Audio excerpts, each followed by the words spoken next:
If your marriage is about your needs, you're already in trouble. Be honest with yourself for a second. When things get hard, where does your mind go? Does it go towards what you're not getting? What you feel you deserve? Or something that's missing? And if both spouses are doing that, you're pulling yourselves apart. You're traveling in different directions because you're both looking at, why aren't you happy? What should you be getting out of the marriage? And inevitably, it's going to break. If you pull on a rubber band for so long, eventually it's going to snap. And if both people are pulling away from each other about thinking what they can get, it's going to fall apart. You don't drift apart. You were never anchored. You know, people say we grew apart, irreconcilable differences. No, you were never anchored in the first place. You got married because you thought that you were going to get something out of it, something that would have been good for you. Marriage is sacrifice, not, well, if my spouse did this one thing, then things would be better. When something's trying to break you, including your marriage, there's only one way to deal with it. I learned this lesson when I was in the Army. We were trained on how to deal with ambushes.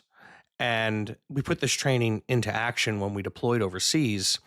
And when we were ambushed by the enemy, in this particular case, there was a mountainside and the enemies had opened up fire at us. And we're in this kill zone now, in a vulnerable position. If we stay there, we will die. We're not going to make it out. We're not going to survive. So the only way through it is to push through it. And if we do that successfully, we survive. Marriage is kind of similar to that, isn't it? If people just stop or give up, it ends. If people say, well, I'm no longer happy, I'm not getting what I want out of this marriage isn't good for me, then they tear up the contract. But isn't it supposed to be a covenant? Your marriage needs something that's bigger than you. Because if it's just you and the other person, it's not enough. Eventually, you're going to want different things.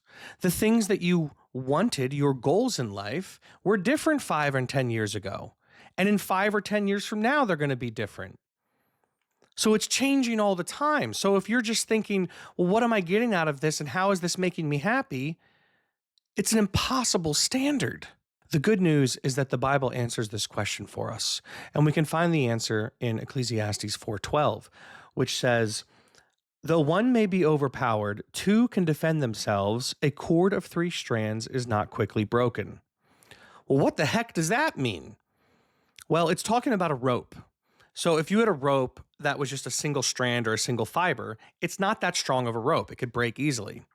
If you take 2 ropes and you braid them together, it becomes significantly stronger. But if you take a third rope, braid all 3 together, now you have a strong rope that's not going to break.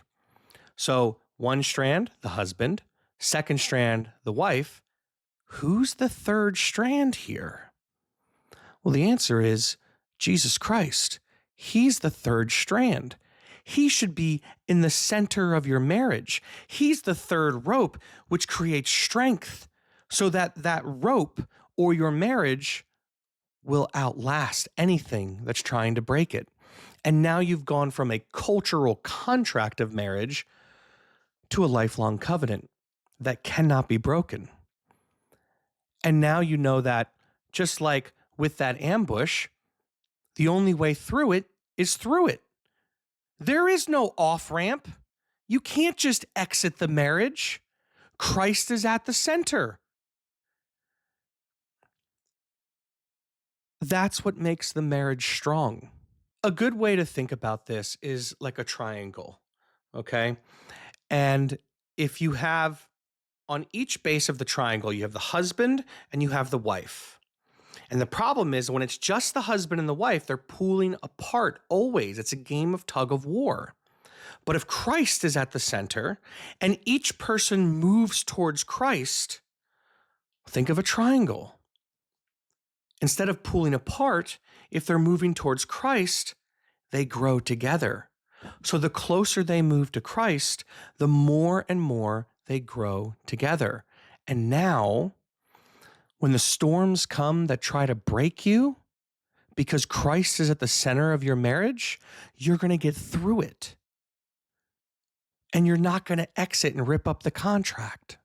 The interesting thing about marriage, if it's a biblical marriage, you're only second best to your spouse because Jesus should be number one for both of you. And if Jesus is number one for both of you and you're growing together towards God, you grow closer together. But without Jesus, you're going to grow apart because eventually you're going to want different things.